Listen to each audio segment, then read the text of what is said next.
At this time, I'll call the special meeting, March 15th, 2018, Town Hall meeting for Oak Island to order. And I'm going to pass my voice over to Ms. Seitz, and she's going to read the instructions that's on the board behind us. And I'm going to apologize for my voice. It is pollen season for sure. Okay, we had 3 different sign-up sheets on the table. One was for builders, contractors, and developers, one for realtors, surveyors, and other trades associated with construction, and one for citizens. We'll remind everyone that each speaker will have 3 minutes and that you cannot give your unused time to another speaker. If you have a group and you're likely to give similar comments, you would be encouraged to elect a spokesperson. Please state your name and address before you begin your comments. And comments shall be made in a civil manner. Personal attacks, obscene, derogatory, or slanderous remarks are not allowed. We do encourage public participation, but the meeting will be adjourned if the discussion does not remain civil. And please keep conversation to a minimum in the audience. Sound travels in the room and makes it difficult for everyone to hear what's going on. We're going to hold the meeting to an hour and a half, and we have a couple brief presentations from staff to get us started. And before we start that, I'd just like to say welcome, and it makes the council very pleased to see how many people took their time to come out today, and I hope we can have a very open dialogue. You can ask us questions. We're not going to bite your head off, and we're going to answer them as honestly as we can. And if we can't answer them, we'll direct you to staff. Another thing I'd like to remind the council that this is a public Q&A, and if the council has questions of Mr. Cousins or Mr. Varus, to please get with them after this meeting, but let's keep this meeting for the public to ask questions and answers. Okay? First on our agenda tonight is Mr. Cousins. Mr. Cousins is going to talk to us about town stormwater engineering, and then we'll open the floor up for questions and answers. Thank you very much, Mayor. My name is Gene Kudges. I'm the Stormwater Administrator for Oak Island. I apologize for my voice. I've got what she has and what everybody else in our building has right now.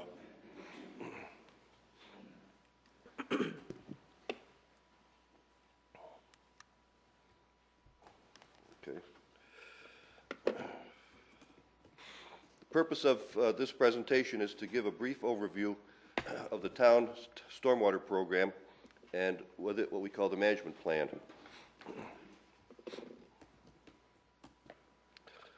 Just for a quick refresher, what stormwater is simply the water from rainfall that does not soak into the ground but instead runs off of buildings, roads, and it picks up debris and other things that we don't want in that water, makes its way to the waterways, the canals, the marsh, the ocean, and impacts the water quality of those water bodies in a very negative way.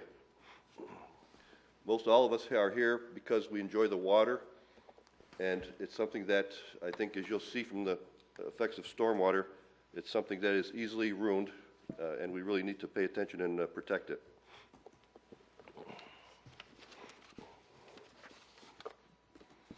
Okay, so why do we care so much about what runs off in the stormwater? Well, there are target pollutants. Sediment is the #1 concern because it really severely affects your shellfish, water creatures, the food chain, and actually sediment is designated as the #1 pollutant in North Carolina. Secondary to that are nutrients such as phosphorus and nitrogen, which promote growth of algae and other plants. And when that happens, the dissolved oxygen in the water that's needed for the fish, the marine animals, that oxygen is depleted, and you get fish kills and not a good effect on the water body.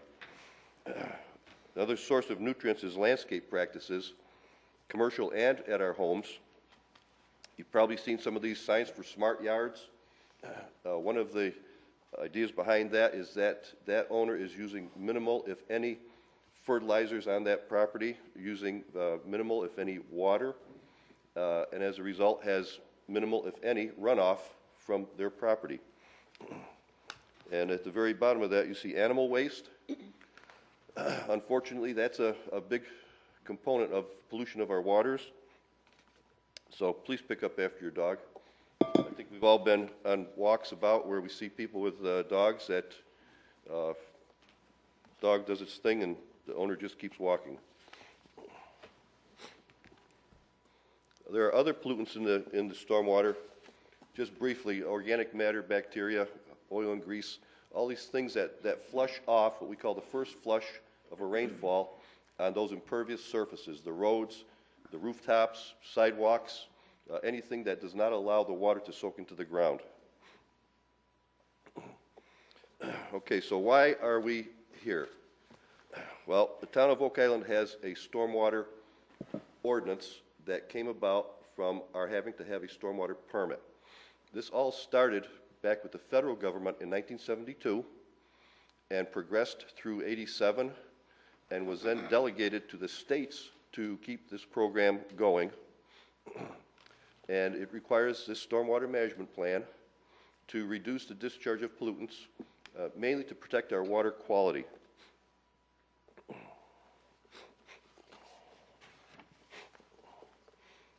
Everything that we have in our stormwater program, which again starts from our permit, state-required state stormwater permit, that permit requires a town stormwater ordinance. That ordinance is really the cookbook for what drives our stormwater program. All of this comes not from anyone here in Oak Island, but it came from Raleigh. Our stormwater permit, our stormwater ordinance are all reflective of general statutes from the state of North Carolina. In other words, none of this was our idea. It came from above. So with this, we have what we call a municipal separate storm sewer system, MS4. They have to give an acronym for everything. It comes from DENR, Department of Environment and Natural Resources, Division of Water Quality. We got our first permit in March of 2007, and that permit lasted for 5 to 6 years, and we just got our renewed permit February 1st of this year.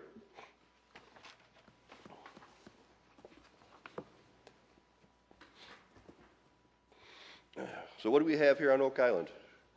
Well, we have a lot. 127 stormwater discharge locations. That's places where pipes empty into something, or a catch basin empties into something. The marsh, the canals, mostly the intercoastal. We have 167 drop inlets. Those are those grates you see along the roadside, mostly along East Oak Island Drive. We have 13.3 miles of pipe to maintain. It's a difficult situation here to maintain that pipe because it's so flat here that we hardly ever get what we call cleansing velocities. And so the sand that comes off, that runoff, it gradually builds up in those pipes and blocks them shut. And then we have isolated flooding, and we have to go clear those pipes, and in some cases replace them. We have almost 20 miles of storm drainage ditches. That's our principal means of conveying water here. I get requests every now and then from people that want to pipe the ditch in front of their home. We don't like to do this because they did try this 15 or so years ago and found those pipes, just as I described, they gradually fill up with sand and sediment, they get blocked shut, and then they don't work. With a ditch, it's open, you can maintain it, and the other good feature of a ditch is that it allows that water to go over the ground and gradually seep into the ground, whereas the pipe, it won't let it seep anyplace. So that's why we don't like to cover our drainage ditches. What we also have here in Oak Island, through our ordinance and through our permit, is the requirement of reviewing stormwater permits for single-family residential homes. And right now we are about, I think maybe, Jake, 80% built out or so? 70% built out. So we've got a lot of activity here still, and a lot more coming. Our stormwater permit has 6 major features, what they call the 6 measures: public education and outreach, involvement and participation, illicit discharge, construction site runoff, post-construction site runoff, and pollution prevention. And I'll just briefly go through those 6 items. Public education and outreach is sort of part of what we're doing here this evening. We're trying to educate all our residents, our businesses, our visitors regarding what they call best management practices for dealing with stormwater. It's not just the town that has to do this. It's something that every one of us as citizens, people living here, should be aware of and try to help out with. Public involvement, public meetings such as this. We have different community programs. We have the Oak Island the Oak Island Environmental Advisory Committee. It's a committee now, not a board. And they do a great job at having different events, which brings awareness for stormwater and helps educate the public. We also have a hotline helpline, which anyone can use at any time. That's my office number.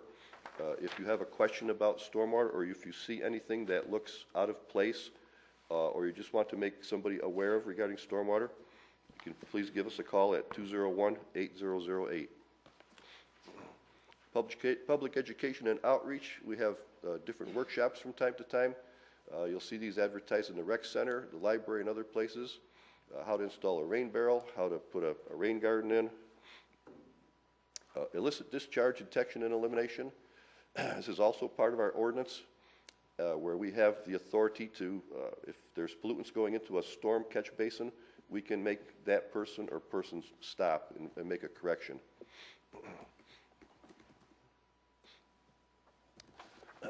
Post-construction site runoff controls. That's after your house is built, where we have to maintain our infiltration devices. Excuse me.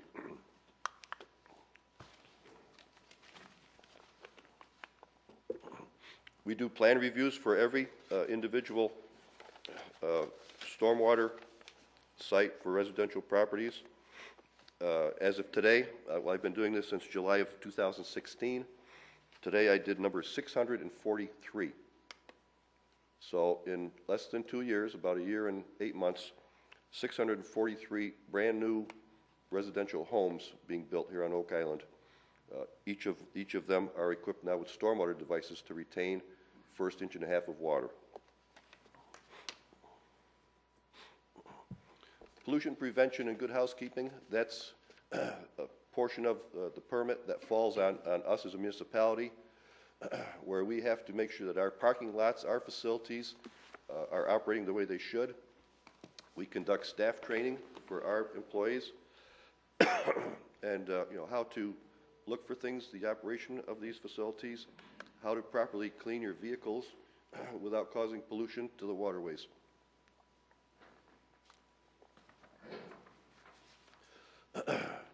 There's a little picture of what we're doing. Some of the people at work looking at an outfall, cleaning out a catch basin, and one of the ditches that is working good on the lower left.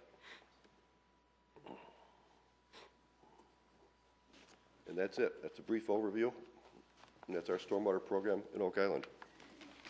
Thank you, Mr. Cudgens.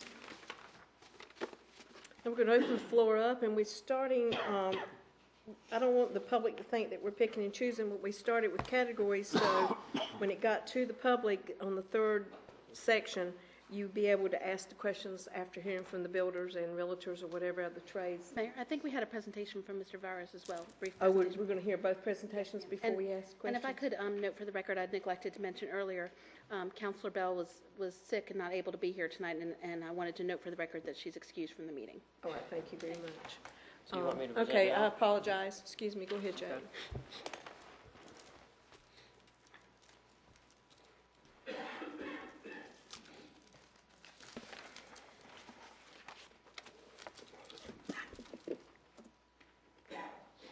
Okay, tree protection, Oak Island. I'll start with a little history and background, and thanks everyone for coming. This was brought up, I recall, at the council retreat, and then afterwards, and so that's one of the reasons this workshop and presentation was requested. So when I first started working for the town officially, that was back in November of 2015, and one of the very first tasks and projects I was given by a previous town manager at that time was to apply for a grant from the NC Forest Service, which I did, and I won. So that was one of the first things that I had done, and some of that, none of it was approved, but a lot of it went through various meetings and public presentations and stuff like that. So I applied late in 2015, was awarded early, I believe it was January 2016, and we had several meetings. We hired a professional certified arborist. We have boards that we met with. We did some public meetings, that kind of stuff. There was a large meeting on January 12th, 2017. At that meeting, all the contractors were invited, the public is at general, everybody. And the turnout wasn't as large as tonight, but we did have some turnout. And we discussed a lot of the same stuff, but the primary focus was on the contents of that tree protection ordinance, which was the final deliverable and product from that tree grant. There have been also some tree-related ordinances that have gone before the town, some about bush hogging and whether or not it'd be permitted with or without a permit, the diameter at breast height of trees that could be removed and not removed, clearly defining clear cutting and what the fines are for violations like that. There's also been discussion in the past of putting an impervious surface cap on lots in Oak Island, and tree removal permits post the certificate of occupancy, which is the final permit one has to obtain before they're finally done with town permitting and inspections and building and all that stuff. So there's been a number of things over the last couple years. I didn't go any before this since I wasn't around. I really wasn't competent enough in what happened before me. So the tree preservation grant, like I said, it was directed from the previous town manager. We had multiple advertised meetings. I actually have a timeline I created towards the end of that grant. I've put on the table, and there's some other miscellaneous hands out too, if anyone wants them to grab those on your way out. But the overall product was essentially about a 40-plus page document that had all sorts of different varying new tree regulations for Oak Island. The directive at the end of that January 12th meeting was to not adopt it. That seemed to be unanimous from all sides. And to see if there was anything inside it that we could glean and pull out that could be brought to potentially have adopted. So that took a little bit over a year. I had a couple extensions from the NC Forest Service before all that was closed out and finished.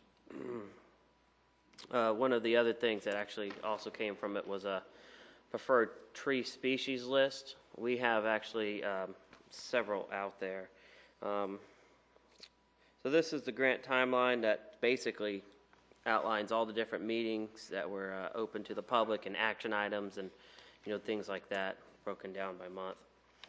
This was what you're looking at here is a canopy analysis. This was part of the tree preservation ordinance that the town had done with grant money. And it basically breaks it down by zoning district, and it breaks down the number of parcels in each zoning district, the total number of acres in each zoning district, the proposed canopy percentage for each zoning district, that sort of stuff. So this was a big integral part of the tree protection ordinance, which is why I gave it its own separate slide. Let me go back one actually. The right side of that table, where it shows lot width and front yard setbacks, that's pretty much just copy and pasted from our dimensional standards table in our existing zoning ordinance, and that shows what setbacks are for the principal structure, for the most part a home, for the side yard setbacks, rear, front, that sort of stuff. Building height as well. This was something I found a year or so ago just digging through the town's GIS mapping data. And I thought it was pretty cool, so I thought I'd throw it in there. I've also printed out some copies on the table as well. Apparently, several years ago, the town had a consultant come in and do a tree survey analysis. Now, this is specifically for public trees, but it shows the tree line, public areas, the right-of-way, that sort of stuff. I just thought it was neat to include. It also has, they actually did points. I put up an inset map on the top left there, so you can actually see if you were to zoom into different areas and then pan around what the all the specific points, what the data actually shows, other than from just a scaled back view like this. So there are multiple existing boards and committees within the town of Oak Island that overlap with tree protection stuff. I see a lot of you guys here tonight. There's the Tree City USA Working Group. I actually just found out this morning Oak Island was recertified again in 2017 to be a certified Tree City USA, so we just got that paperwork from them. There's the, I should back up, any change, Chapter 32 is the section of the Code of Ordinances for Oak Island that covers tree protection and how many allowed on the lot or the minimum amount, that sort of stuff when a new development occurs. So any change that were to happen to that actually has to, it's written in the ordinance, go before the Tree City USA Working Group for review and for an informal advisory recommendation. The Environmental Advisory Group meets monthly as well, the third Thursday of every month, and they cover all things environmental, including tree-related stuff. So they meet as well. And then finally, there's the Planning Board, and tree regulations are certainly part of land development codes. So they review that stuff as well. If there's a proposed text amendment or something like that, there's actually a general statute, a state law, that says if you're doing a text amendment to your land development codes, by law it has to go before the planning board first, before it's sent up to our governing board for the official vote to make it official or not. Approved or denied. So there's several tree preservation benefits, and you guys probably know a lot of these. There are both an economic and environmental benefits. Property values can rise, wildlife protection, more shade can be created, which can reduce the overall temperature of an area. And there's stormwater benefits too, which can get pretty complicated, but some trees soak up more water than others. They help prevent runoff. It also is beneficial if you have a canopy. If raindrops are coming down, if they hit the tree canopy first rather than going straight to the ground. This is a little known section of our ordinance. It's actually entitled Flexible Setbacks. And what it does is if you have a lot that you're going to develop and there is some significant environmental feature or environmentally sensitive lands like wetlands, marshlands, something like that, that would restrict you from being able to have a reasonable use of your land, and you would need the setbacks adjusted slightly in order to accommodate the development so you don't bulldoze a tree that would normally be removed if it had to be in the building footprint or something like that. This gives an allowance for the town to execute something like that in order to preserve environmentally sensitive features like that. There are certain things you need to have in hand before it would be approved by staff, and it is done administratively at the staff level.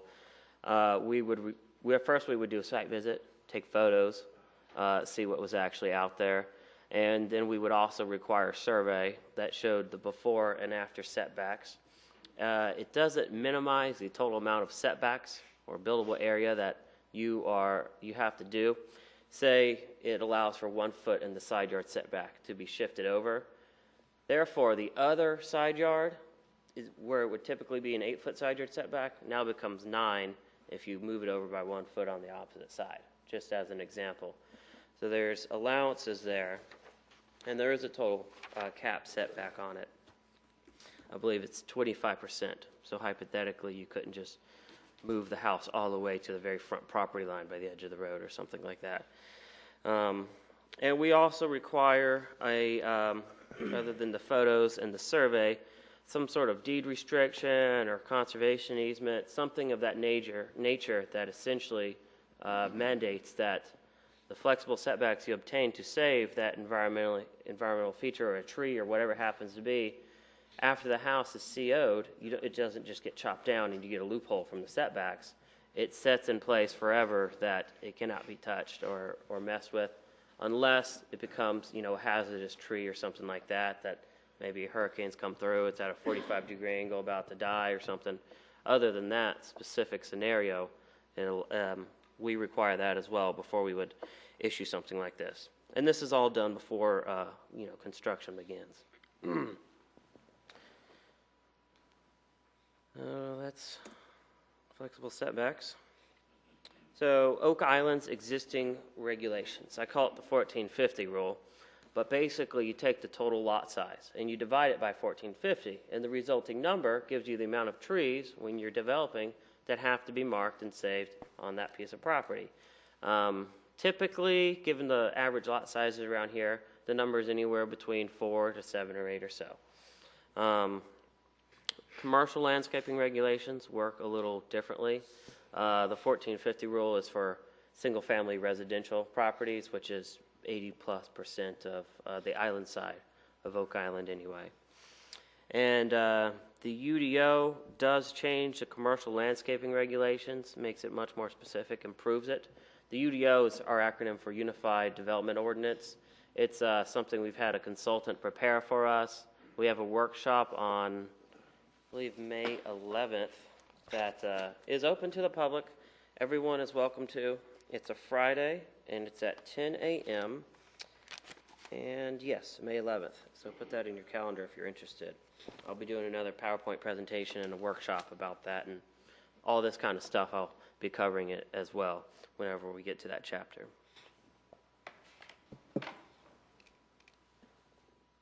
Oh, one more thing I wanted to note here. Oceanfront properties, also those regulations for tree preservation work a little bit differently because trees don't really grow out on oceanfront properties. It's more about vegetative cover and plantings.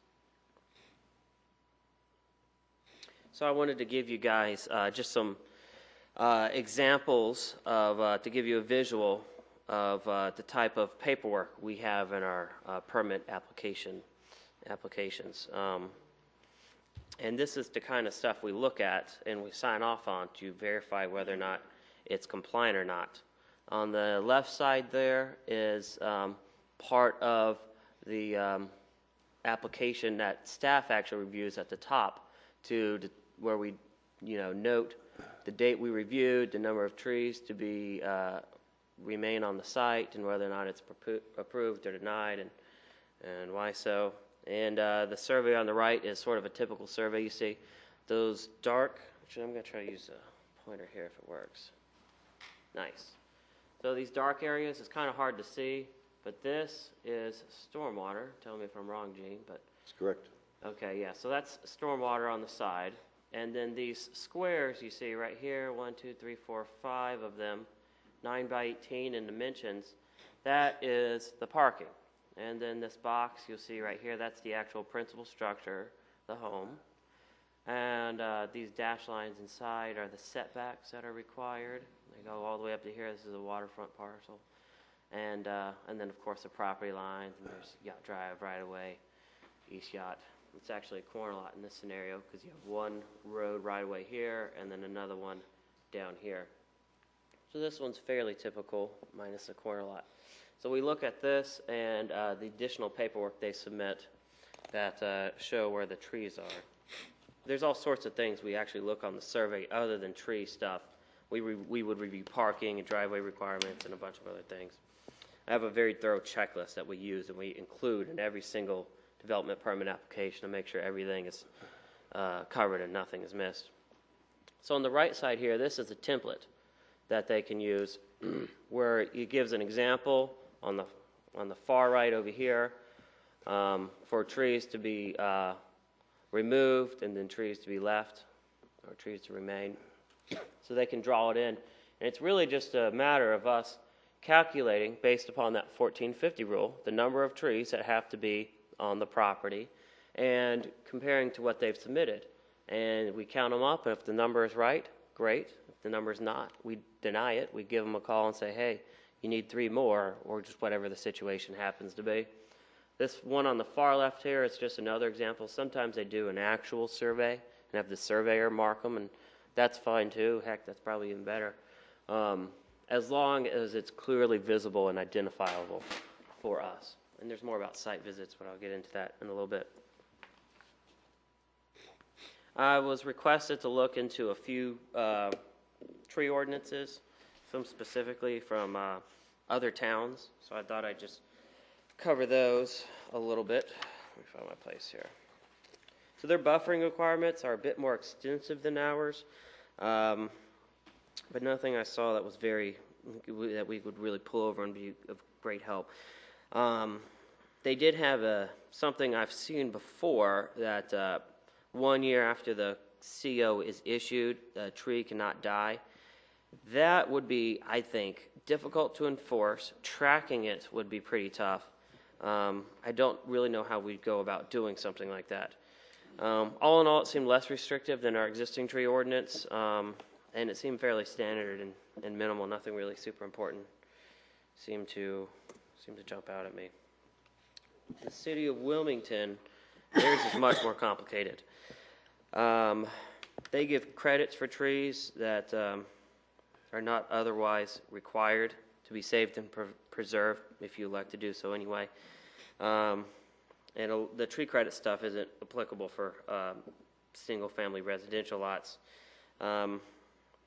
It's specifically for commercial landscaping requirements, and it only applies to trees with a diameter at breast height of 2 inches or more.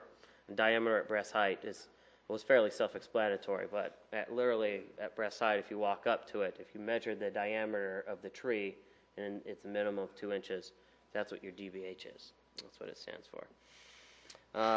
But essentially, I mean, you can see from that table down there, the larger caliper tree that's installed or planted, the more credits one could receive.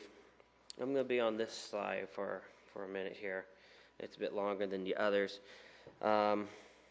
Their ordinance differentiates the city of Wilmington's between regulated trees and what's called significant trees. And I'll explain what both are. Regulated trees are trees of certain species and size with a minimum DBH that is dependent on the type of tree species it is. If it doesn't meet that size requirement, it's not considered a regulated tree, regardless if it's on the site or if it's not. But if it is, it has to be mitigated by replanting, another tree elsewhere on the site. And it doesn't apply to trees that are dead or dying or diseased by natural factors. And then there's significant trees. This also has a minimum DBH, but the big difference is that these have a much larger DBH, which are 24 to 32 inches in size, which is a good sized tree, as opposed to regulated trees, which have a DBH typically between 4 and 12. Like regulated trees, these can also be removed as long as they're mitigated by replanting elsewhere on the site. There is one caveat to that of the tree mitigation by replanting. If you have a tree that needs to be removed and it's in your building footprint, and that building footprint is less than 25% of the total lot size, then you're essentially exempt from that rule. I think that's probably a rare situation, which is why it would be exempt, unless you have an unusually large tract, so therefore 25% might be particularly large, actually. But other than that, that's how that works.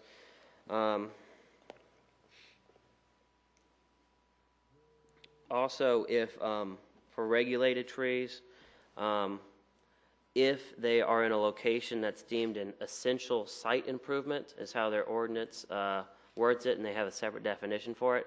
If you meet that definition of a tree being in an essential site improvement, then you can also be exempt from a lot of their tree regulations as well. Let me go back real quick. The city manager also has the power to waive some of the requirements in the event of a severe weather, like a hurricane or tornado or something like that. They have a city tree improvement fund where contractors and developers and whatnot can actually do a payment in lieu of doing the tree mitigation requirements.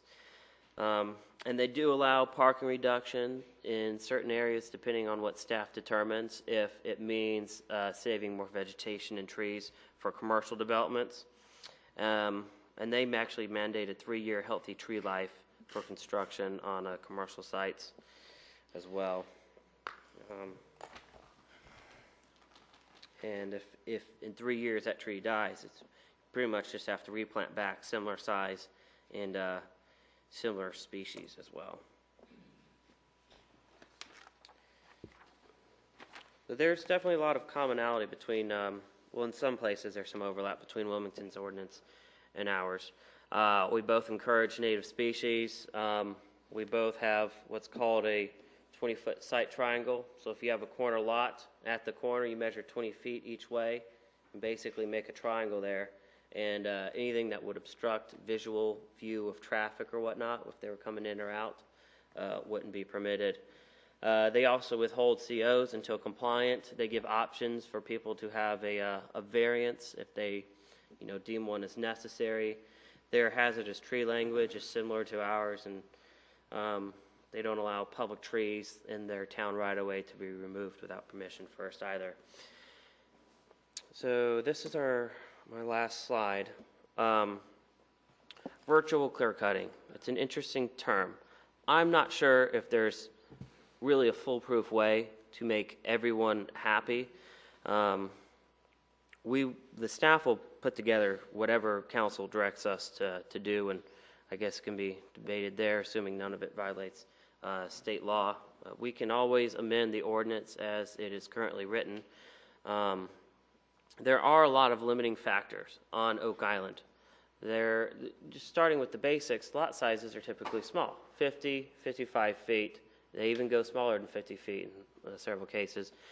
By the time you calculate in parking, stormwater, the size of the building itself, maybe you add in an accessory structure, plus there needs to be room on site for the actual materials to do the building and the wood and all that to actually be placed. When all that is done and said, you need to have some clever engineering to make it all work and come into requirement with the tree ordinance. So those are, they're complications that we just have to work through. As far as the permitting process goes, the abridged version of it is, say you have an undeveloped lot and you want to build your vacation or dream home on it or retirement home or whatever. You come in to apply for what's called a development permit. That is to do all the initial work you need to do, the leveling of the site, bringing in the fill, removing the trees, all that sort of horizontal type work to do first.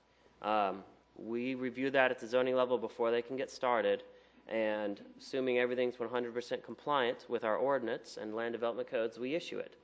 We also do a site check to make sure that each tree that they have mandated, you guys saw in the forms earlier, to be saved, we go out there to see if there's a ribbon around it or it's marked in some way where it's clearly identifiable that the minimum amount they have to meet has been met. Otherwise, we won't issue the permit or we'll hold it. But having said all that, once it's done, the development permit's issued, they can begin their work. When all the horizontal work's done, that's when they apply for their building permit. And when they get the building permit, we go out there, we verify that everything is still in compliance. We also double check the zoning ordinance stuff is still met and the plans haven't changed. And we also check for a silt fence around the property and a construction gravel entrance. And then we've recently implemented the final zoning check. Before we issue the CO, I have a zoning checklist that me and my staff take out to the site, and we check for everything, including trees one last time, anything else zoning-wise that we need to look for to make sure it's all hunky-dory before the CO is issued. So that's the process in a nutshell. Yeah, I've gotten calls since I've been working here every month, multiple times a month, that lots have been clear-cut, typically from a upset neighbor or something. I've only seen maybe 5 cases where that's actually turned out to be true. Kind of goes back to the virtual clear-cutting term. A lot of times, 7 or 8 trees in the corner of lot or down the property line or something like that in a cluster, they'll all be marked and they'll all be saved and they'll all be compliant. So, I mean, that happens a lot, and it does take a lot of staff time to go out there to verify. So I think that's why it's actually a good segue into public misconception, that a lot of times people have this idea that developers are just clear-cutting all these lots, and it's just not happening when we go out to double-check. So we can do a text amendment if that's what our governing board wants, or just whatever staff is directed to do. We'll jump on it. It's a difficult topic. I mean, balancing private property rights versus environmental protection is a tough tightrope to walk. We don't want to be overly burdensome, and where that balancing line is different on each person, depending on what your values happen to be, individual value set. I don't know if there's anything that could be done to make everyone 100% happy. But the ordinances are what the ordinances are, and we just enforce them as they are. There are a lot of municipalities that are much less restrictive than Oak Island is. In my personal opinion, I think we've struck a pretty fair balance. That's my last one. I can put this PowerPoint on the town's website if anyone wants, or email it to anyone if they want to. Thank you, Jake. All right. Let you have a seat, and then we'll invite the public. We're going to first take comments from the builders, contractors, and developers. Just state your name and your address for our records. And you have a 3-minute limit to ask your question or make your comment, and we can interact, and the council and the staff will interact. So who was first? Bill Easley. Mr. Easley, welcome. Good evening. Good evening. Bill Easley. I live at 3485 Airport Road, just on the other side of the waterway.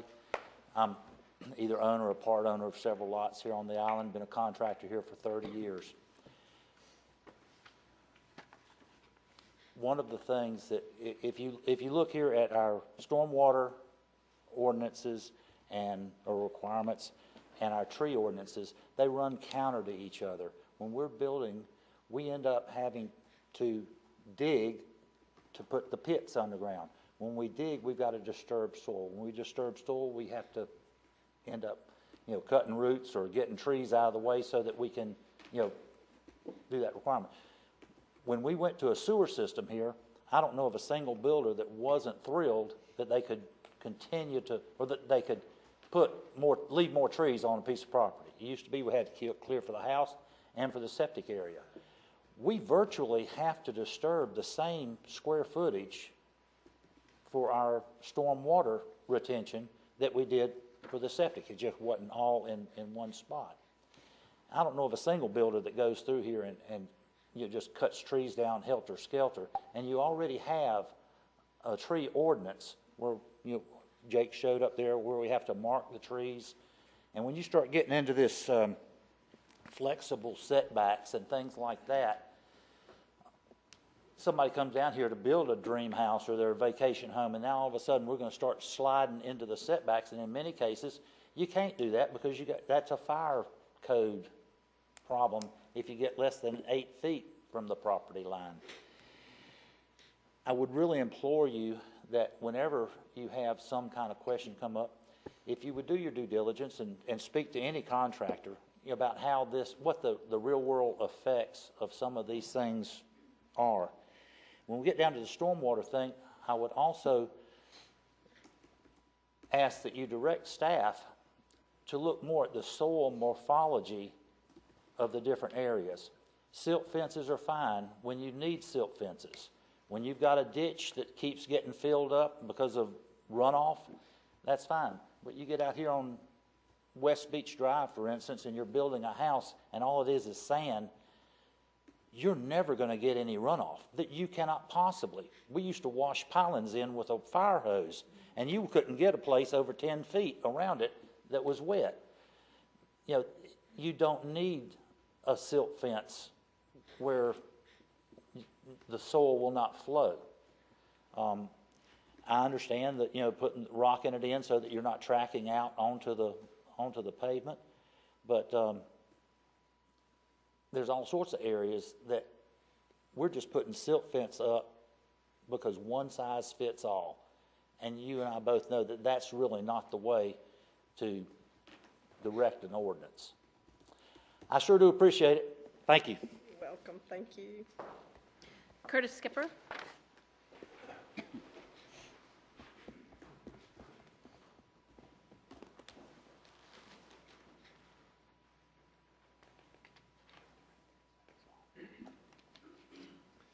I'm Curtis Skipper. I live at 3848 Springtide Drive, just on the other side of the waterway near Bill. And like Bill, I got him beat a little bit. I've been here for 36 years. The issue that I see is like a boxing match. You have this gentleman on one side, that gentleman on the other side, and they're going at it. Somebody's got to lose. And believe it or not, it's a homeowner, not a contractor. It's a homeowner that's losing. They're losing trees at a rate that nobody's happy with. You would not believe how many times I've been through this tree ordinance thing here. God knows I've been beat up about it now enough. Steve and I have known each other for a long time, and he's been through it enough. It's just a constant battle. We won't, there's not a single contractor in this room wants to send a tree to the landfill. Why? It costs a lot of money. The landfill rates out in the county right now are astronomical for this kind of stuff. So we just don't want to do that. I got a real chuckle today. I rode down Oak Island Drive and hit 18th Northeast and saw where a builder that I know has never built a house here before has cleared a spot for a house. Boy, has he got a surprise coming. When he actually gets that house there, what he's going to have to do to get a CO will mean that the entire rest of the lot he's left there will be cleared before it's over with. I had an engineer walk by a house I'm building on Kazai about the time I got off the track hoe from digging all the pits just before Brooke inspected them, and he asked me, he said, and it was a late afternoon, it was about 6 o'clock, he said, Kurt, what in the world is going on there, after he introduced himself? And I told him, he said, why is there not a solution to this? And I told him the reason there's not a solution to this is because it's a state ordinance. The town is following that ordinance. I have personally called the state and got a hold of a pretty nice gentleman up there that tried to help, but he says we have to deal with the lady in Wilmington, and she won't even answer the phone. Bill is right about one thing. It is a one-size-fits-all policy with the state. An inch and a half of stormwater runoff for the entire state. Well, our souls are different here. He asked me the question, and this man was an engineer for 40 years. He said, what is the solution? I said, the solution is for the state to recognize that our soils here are different than they are in Charlotte or Raleigh. And a simple reduction in the amount of water runoff that they have to retain on these properties would solve a lot of our tree problems. Now, I'm just saying to you straight out, the tree thing will never be straightened out till the stormwater issue is solved. We all understand how important it is to protect the environment with runoff, things like that, but there's got to be a happy medium somewhere. And the only thing, and I think Steve and I have talked about this thing about 20 times, and the solution he has given me, and I understand exactly where he's coming from, is to bring in a soil scientist, have that soil scientist prove that the absorption rate is better here, and the way you do that is like they did for the old septic systems. You prove what that absorption rate is. But again, there's another expense. I did look into that, and it's going to cost somewhere between $3,000 and $3,500 per lot by the time you get through it to find out what that absorption rate is and how to handle that and have a system designed specifically for that lot. And one of the other things is once you do that, it has to be designed for each lot individually, because we all know that there are some lots here on the beach that wouldn't retain water. I mean, I don't care what you did. They're just too low, too wet, and there's a problem with it. So the solution here, I think, is to have the state be more proactive with the town and look into the absorption rate issues that we have here. They are much better here than they are. I can promise you, I've been a lucky old man. I've built in 15 different municipalities here, including Charlotte, Raleigh, Greensboro, And the soils, I can definitely tell you, are a lot different here than they are there. Now, we do have some places here that would have to be treated on an individual basis, and we all know what those are, particularly on beachfront, you know, towards 76th Street, 75th, 74th, we got all that problem. We even had an issue back here on 47th Street. I built a house on 47th Street, and this was, Madam Mayor actually went up in a plane right after the storm because half of all that area was flooded, if you remember that. Yes. I mean, it's a problem every so many years, but as a whole, the drainage here is pretty good. So my only comment to everybody is that we really do need to have some state participation. And if the lady in Wilmington will not talk to us, then when she won't, then it's going to have to be to some of you guys. Somebody from here is going to have to call up and say, look, we need some help here, because we need to have a tree ordinance that's going to be a problem, and we have a drainage ordinance that's going to be a problem. I believe, Mr. Skipper, we have had a discussion with that, with our, with Mr. Edwards and our town manager, and at that time, we, as the town, were going to reach out to the state. Yes. And ask them to come down, remember? Yes, I'm Linda not sure Lewis. of that. Linda Lewis is who he's referring to. And we have asked Linda to come down a few different times. She was the one who helped us last year when they imposed the 2 inches onto us on the regulation change.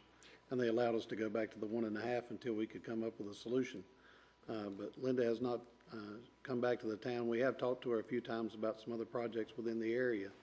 But we could reach out to her again to have her come down and see if she can talk to us. And y'all ask everybody to keep this as friendly and non-controversial as possible, but when you said 2 inches there, I almost said something very 4 ugly. inches. I mean, that's what they tried to get us last year to do. I know, but if you want to know a real opinion of what that is, she's nuts. She's absolutely insane. She hadn't, I mean, she's in Daffy Duck land. There is no way that on a 55 by 120 that we can put anything else in the ground. There is no way. And there is not a single way we can put anything else in the ground on a 55 by 120 and retain a single tree. Now, I know I have watched this for years, and I see the faces when they walk by and all the trees are being cut down, and everybody wants to know why you're doing that. We're doing it because we have to. Thanks. Thank you. I don't have anybody else signed up on that list. No more discussion from the You can contract? open it up and see. Well, the next list is the realtors, surveyors. I'll move to that list. Do we have a list? Lynn Gullidge.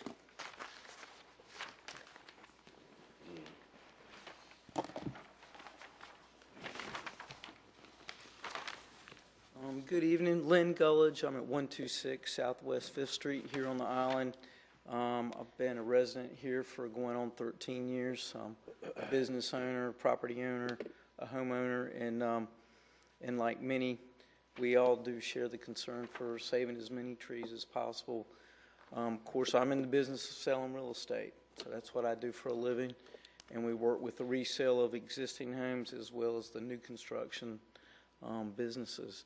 But we see the challenges and we see the struggles. You know, you've heard Bill and Curtis both talk about the requirements, and I know the wastewater, at least just in the short time I've been here, the requirements. And then again, when you take that 55-foot wide by 120 deep and start doing your setbacks for the back and the utility easements and the side setbacks, and then let's not forget about parking, and I don't know if there's any room along the lines for any flex with regards to required parking pads or parking area. I mean, we're out of side setbacks. We only have a limited amount of frontage. I mean, we're boxed in, and so I don't know how we go about saving additional trees. But you know, I echo what most of these guys do. I think most people that are in here building the houses, their intent's not to clear cut a lot. In fact, when you take a box and you shade what area is left that you could leave a tree in, you'd be shocked at how small an area that is. And a lot of these lots don't even have trees in those areas that are shaded where you could leave one. All the trees, unfortunately, are where the house would go. So no easy answer, but if we could get more participation from the state and some more dialogue going, that'd be great. Thank you. Thank you. I don't have anyone else on that list, so I'll move to the citizens list. Yes. Okay. Leon Hicks.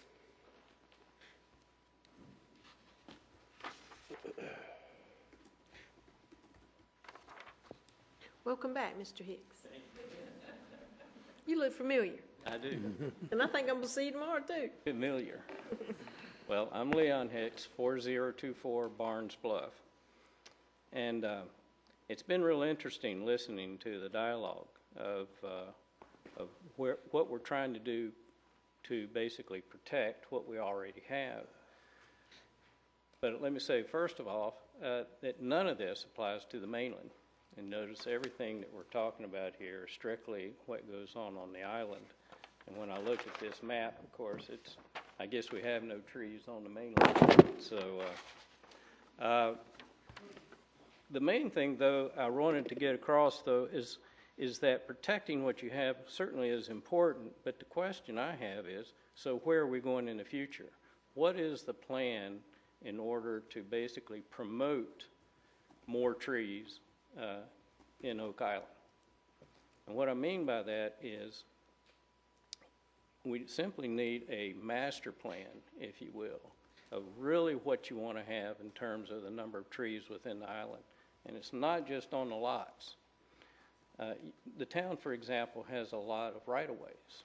There's a lot of opportunities for the town to be proactive in planting more trees, independent of what goes on with the individual builders. And perhaps even then, there's a quantifiable calculation that you could come up that would basically establish how much green do you really want to have on Oak Island. So I'm looking for a master plan of where we want to go with the future. What do you want the island to look like? Both its right-of-ways, its lots, etc. How many trees are enough? Does anybody really know? I mean, I know we have arbitrary numbers that we've said, well, you got to have 7 trees left on a lot. Why is that? So if we have an overall beautification plan, a tree planting, a proactive and aggressive tree planting plan, not only on the island but on the mainland as well, because there's a lot of development that's going to be happening on the mainland, and I suspect no one's even thought about, so how is this tree ordinance going to be applied there? But you have a great opportunity here, again, being proactive, to have a plan in place that the contractors, the builders, coordinated with your stormwater plan, to have a really beautiful setting over there in which the builders then can configure their development plans. So I think that's really all I have to say about it. Is it's great to look back and try to protect what you have, but I think you need a plan going forward in the future. And you probably need to rehire an arborist to come in, or at least contract one, to help you develop an overall plan for the future. So that's all I have. Any questions? Thank you for your comments. I would like to state that the tree and vegetation ordinance that we have in place is applied to the mainland as well. It's not just specific to Oak Island. So we do look at the number of trees and the preservation of trees over there as well.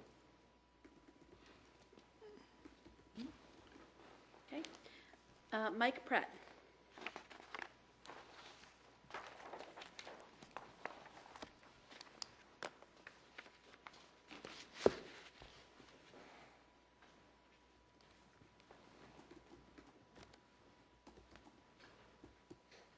Good evening.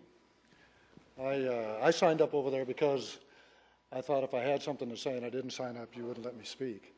I really don't have anything to say, but I will say that I've been on the island for about 2.5 years, and I am in the process of remodeling one of the oldest houses in the island. And my experience interaction with Steve and his team has been fantastic, very professional group. So I want to applaud Steve for his leadership of that team. And I noticed it didn't say anything on your procedures that I couldn't give anybody an accolade, so I wanted to go ahead and do that. But, you know, for homeowners and builders on the island, I can tell you, there's nothing to make a man feel more foolish than to dig a hole in a sandbar and fill it with 57 rock. I mean, it is a waste of money. This one-size-fits-all is a problem. It seems that if we can't get the state to get more engaged in what we really require, then maybe we ought to pursue legal recourse. If what we're doing here is destroying or disrupting the character and the quality of life on the island, then maybe we have some recourse. We should push back much harder. Now, I notice our lawyer is not here with us tonight, but he was a willingly contentious fellow. He probably could help in that regard. It's refreshing to see the common sense and the builders that we have here and their experience. I just hope the city can get behind them and help us make something happen here. Thank you. Thank you. That's all I have signed up. Anybody else would like to speak? Just step to the podium, raise your hand, and then step to the podium.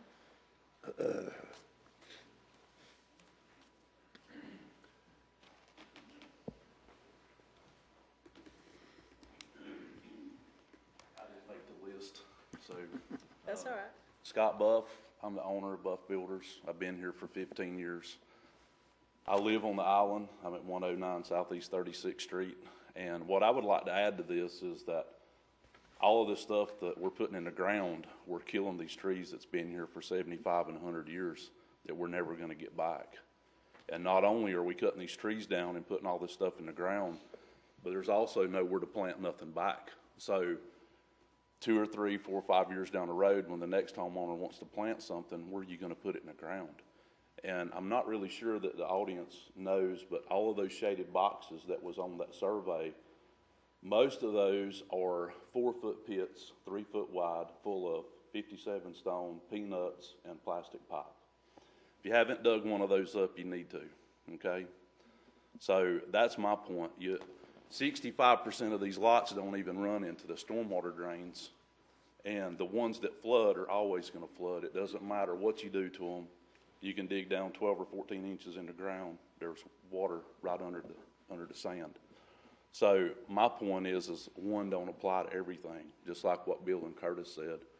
And all we're doing is destroying the trees and the island that we have. And no matter what you guys think, none of us want to cut a tree down. We don't want to cut the trees down. We don't want to haul them off. When you put the house in there, it looks natural with the trees there. But our hands are tied. We can't do nothing. Everything in that lot, probably 90% of what's there has got to be disturbed for either the power, the sewer, the stormwater, the driveway, or the house. There's no way around it. And Joe here practically made our whole point. I mean, he give us a presentation because here we have tree and vegetation on one side and the stormwater guy on the other side, and it don't mesh. Okay, you can't make it fit. And you might have a handful of trees in each corner that you can keep, and most of those are going to be these little stragglers that you probably don't want to start with, you know. So it really puts us in a box. And it's like Curtis said, people drive up and down the street and they stop, and we probably catch 2 or 3 cussings a week over it, but we can't do nothing about it, guys. You know, our hands are tied if we're going to build a house. Mr. Buff, thank you for your comments. I think most of the council has actually went to the job sites because this has been a conflict for 2 years since I came on council, where one rule overrules another rule and they don't go together. And I believe we all have, has all the council actually went out and seen what Mr. Buff's talking about? We also invite the public to look, to get a visual. It is astonishing to see how much has to be disturbed and how much to be saved, and it's easier to understand why the trees have to be removed.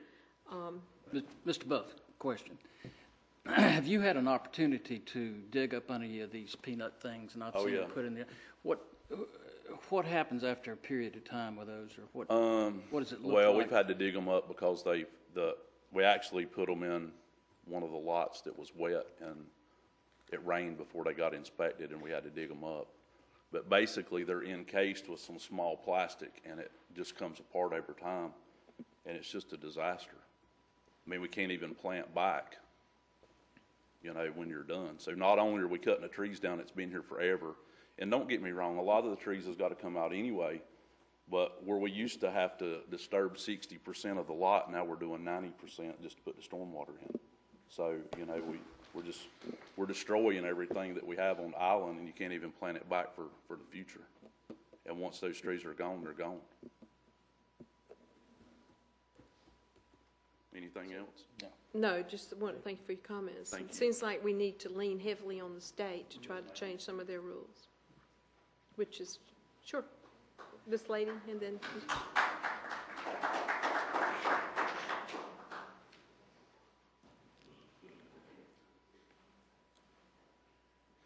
I'm Jane Henderson, 136 Northwest 5th Street. Thank you all. I'm here to supply a small solution. The Beautification Club of Oak Island, as well as help with the advisory board, Environmental Advisory Board, we're having a plant giveaway, a tree giveaway. Not this Saturday, but the next Saturday, of native plants and trees for this area. Thank you. Little bit. I actually got some of the crepe myrtles that you guys gave away 2 years ago, and they're huge. Yes. They're huge now. Can I just add something to that? So it's from 9 to noon at the Food Line parking lot? Yes. Okay. Okay. Thank you. Are contractors welcome?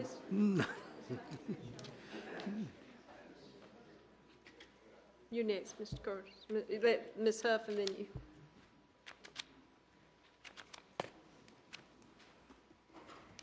I'm Betty Hupp, and I live at 7916 East Shop Drive, and I wasn't going to get up here.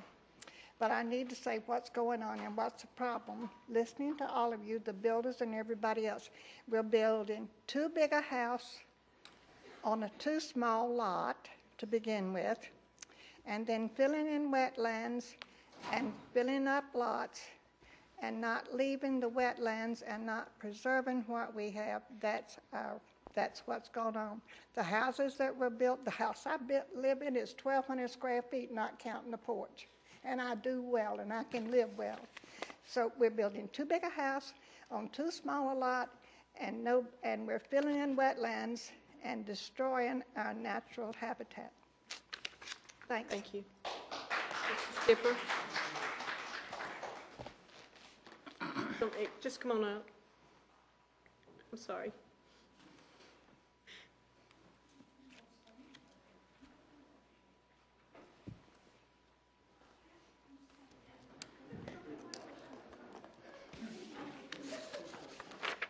My name is Mike Monday, and I live at 2804 East Oak Island Drive. I just have a question that I haven't heard addressed. Okay. Is there any ordinance or restriction to how soon they clear a lot before they start to build? If you go to my house, the lot's been, I'm going to say clear cut. There are 6 trees left. Okay. But it's just been a mud pit for 9 months. And I don't know if there's any restrictions or ordinance or guidelines when they should cut the trees, how long before they start to build. I'm going to pass that's my that on question. to Steve, but also if it's a wooded lot, I don't think the state of North Carolina will let you tell someone when they can and cannot clear their lot. I'm not sure. We do not have any ordinance that restricts somebody from being able to develop their lot without a proposed building plan. So if they want to come in and prep their lot for 2 years down the road to construct, we'll issue them a permit. But they still have to meet what the current regulations are. And I have seen people come in, prior to these ordinances were in place, they came in and got permits and literally did clear cut the property, took every tree off of it because they didn't want to have trees. But we do, in our ordinance, we do require them to put back at least a minimum of 2 trees for people that were pre the ordinance. But they can clear the lot for 2 years before it? They can clear the lot and put it up for sale. Yeah.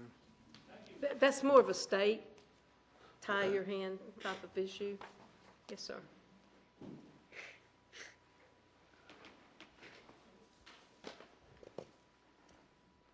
My name is Bill Millard. I live at 110 Southeast 10th Street in a home that we just built 2 years ago, Jonathan Tatum, a builder, is here. I think that one thing that hasn't been said enough, I happen to be a geologist with a graduate degree in geology, and I think more needs to be said about the nature of these so-called peanuts that are being put in for the drainage. We are taking out land, we're costing trees for the drainage system, we're inserting items into the soil that will be here. They're spreading out because they're breaking down, but the nature of the items going in there will be here far after all of our houses have deteriorated. We've all died. The vegetation has gone away. These things will be here. People will be able to come here. Archaeologists 2,000 years from now will be able to look at these things and try to understand what was going on here. So the state has made a decision to try to take care of drainage with an item that isn't even environmentally, in my estimation, sound. And it is a one-size-fits-all. It isn't necessarily, the sand would do a better job in some ways than the stuff that we're putting in here. So I think we do need to address this. I think we do need to challenge the state on what's being required to be put in the ground, because it's not only costing our trees, but it's putting something in the ground that shouldn't be there. These things will be here forever. Thank you.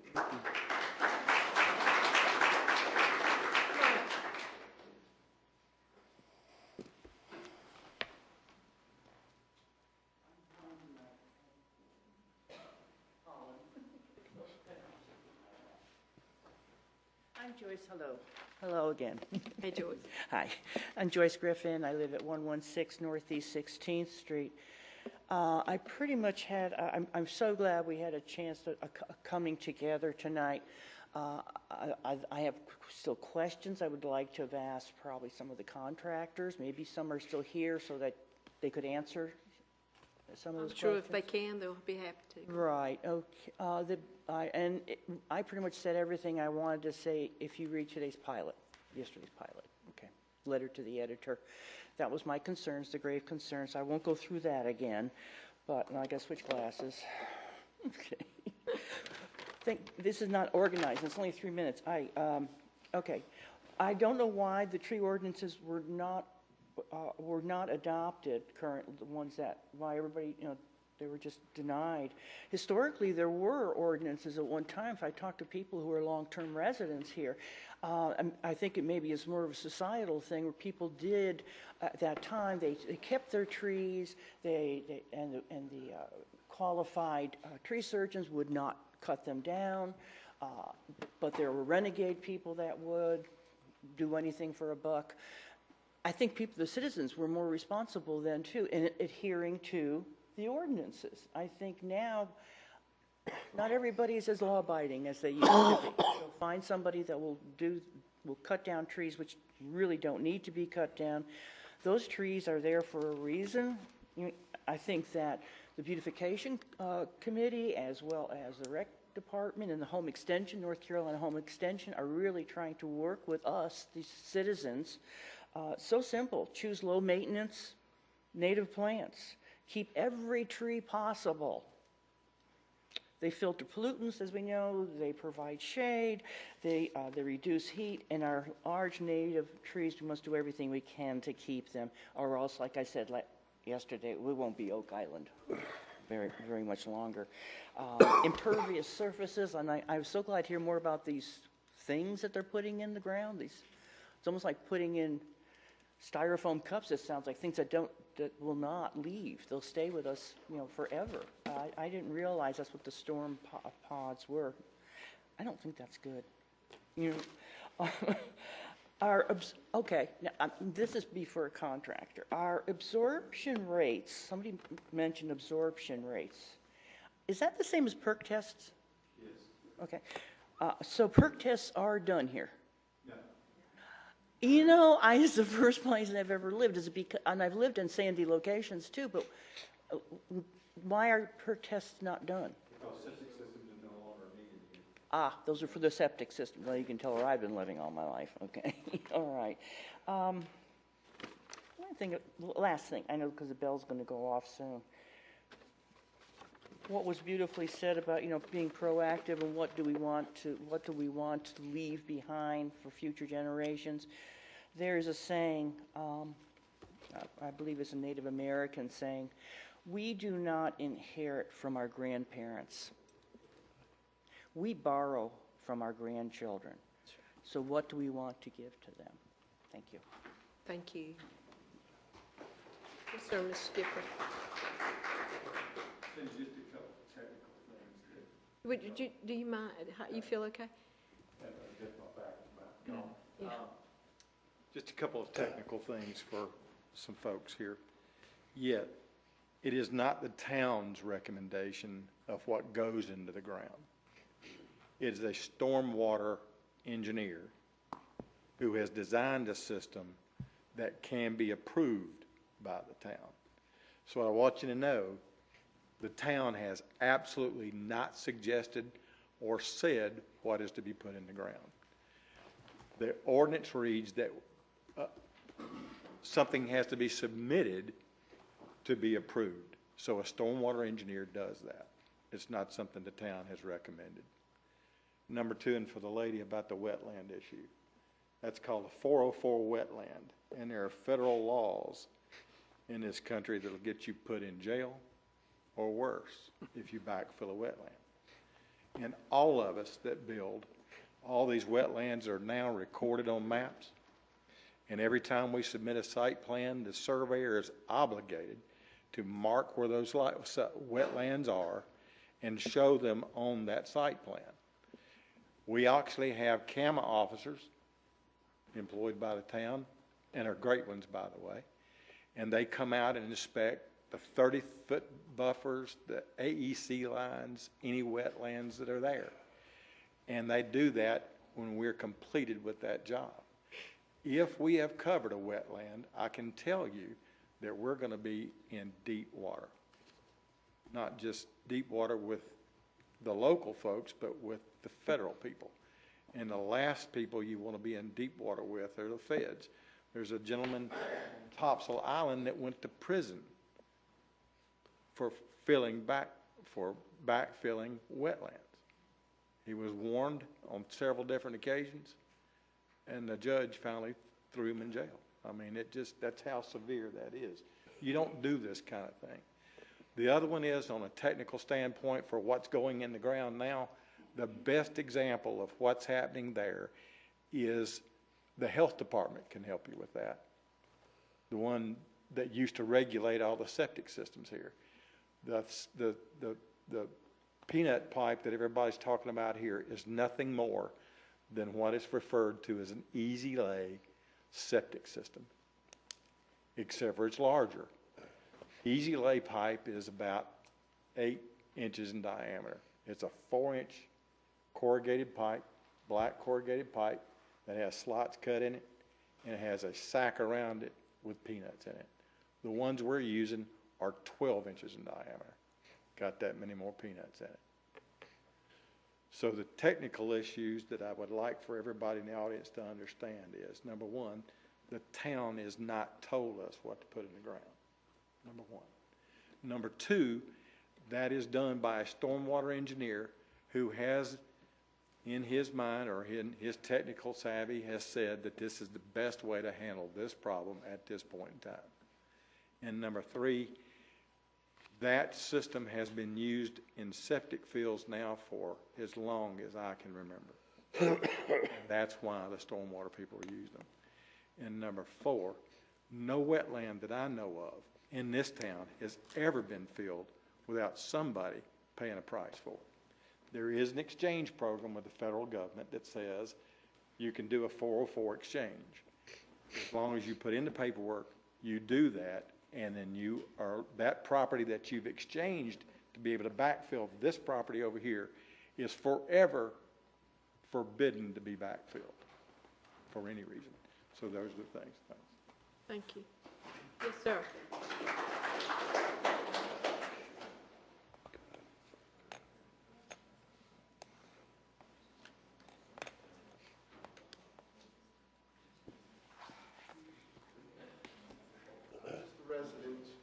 live at 330 Northeast 51st. My name is Eric Nathan. I've heard all this stuff. I have sympathy for the contractors trying to live with the variety of rules and constraints and property size. But I have to reiterate what Leon Hicks said, what Mrs. Henderson said, in my own way, which is the town has the power to mandate if we cut down 20 trees and save 3, and we're within the ordinance, the town must have the power to be able to legislate the replanting of trees. I don't know what number it is.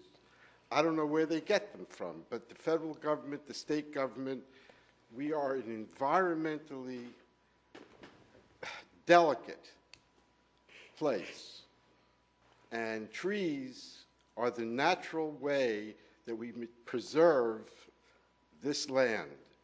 And I think it's an intelligent course of action for the town to come up with a master plan to replace all of the trees that have been lost. The contractors know that we're losing them. You know that we're losing them. I know that we're losing them. So why don't we plant some trees? Thank you. Thank you. Yes, sir.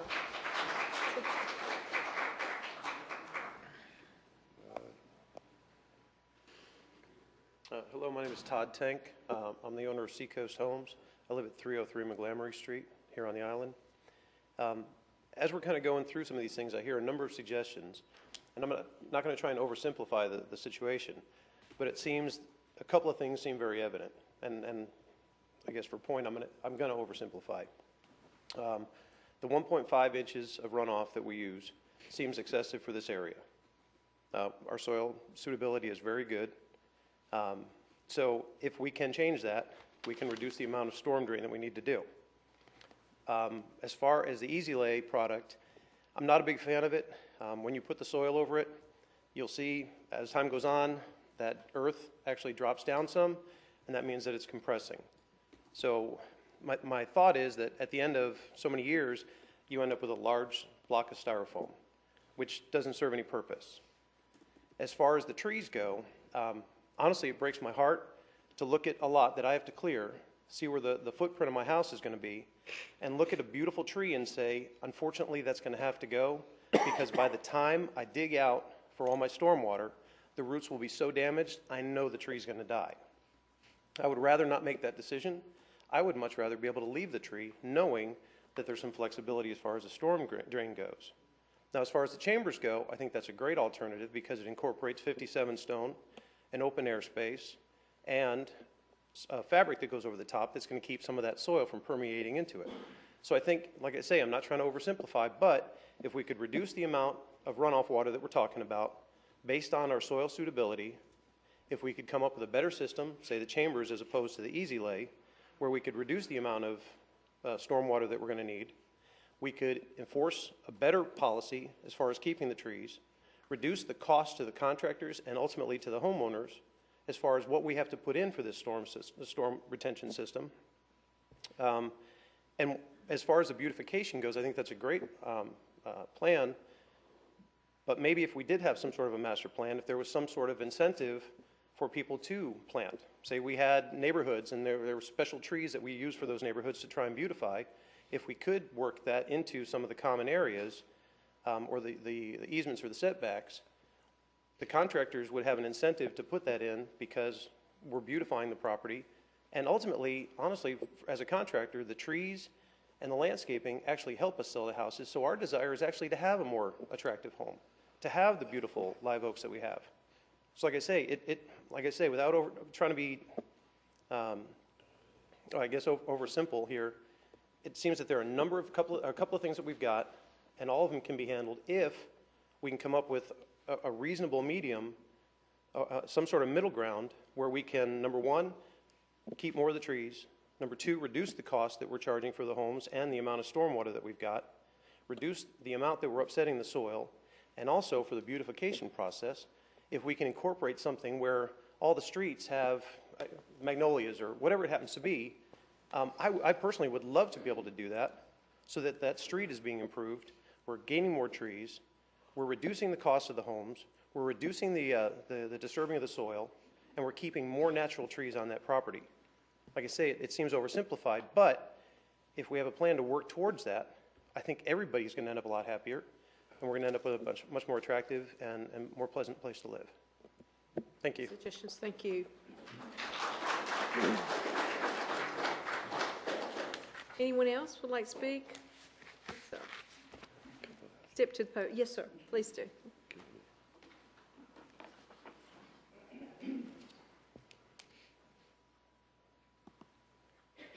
I'm Stan Shelton. I live at 5511 East Pelican Drive here on the island. And I have a question and then a comment. What I have observed is that many of the lots in the vicinity of where I live, I believe, are previously marshland. And it's extremely flat. And so what I've observed is in the development of the lot, the building of the house, the lot, or most of the lot, is filled in and raised by what appears to be a foot or 2 feet.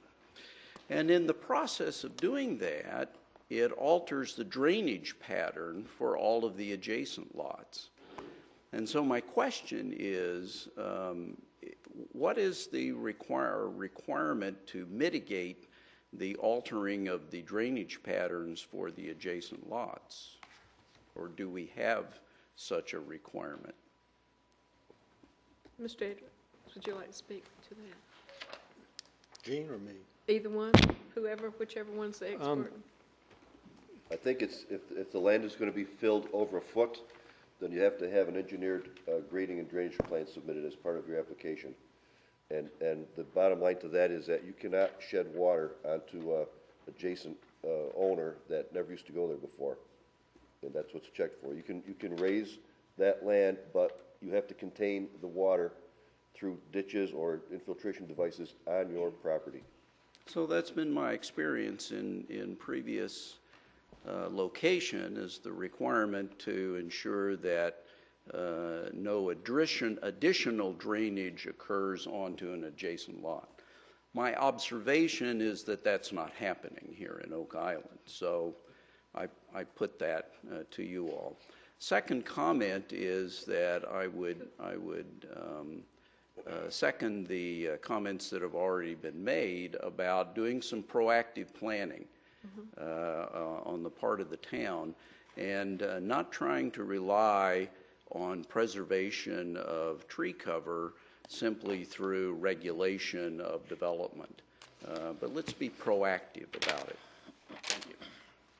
I think Mr. Weinkauf had a comment. Did we not pass where they couldn't bring all the fill up, it had to be at road level? If it was the same, so if somebody's bringing a foot in. Right, you can, the way the ordinance was approved was you can fill a foot above the crown of the road or to the adjacent lot, whichever's greater. Right. So if you're sitting out there and everybody's lot's level, the person building the house can fill up a foot above that road, and you'd be a foot higher than adjacent property. Now, if you're on a sloping property, you know, you can level the back of that property up, and that might get you 2-3 feet higher than the adjacent properties around you. I'd be happy to revisit those fill ordinances. So what we have are lots with older houses on them that are extremely flat and may be at the road level. And then we have a new house that's built, and the elevation of the lot is then raised, presumably within the allowance. But the result is that the runoff now into those previous lots, those previous houses, is much greater. And at least in that particular part of the island, my belief is the soils are not as permeable, and so that water stands. Thank you so much. We are coming to the end of our time, but I don't want to leave anyone out. If you'd like to speak, raise your hand now. And I don't guess we have to have official motion to close the meeting. It's just a workshop. Motion to adjourn, you still need a motion to adjourn. Okay. Thank you all for coming to the workshop. I hope we have more of them as we go through the year. I'd like to entertain a motion to adjourn. So moved. Second.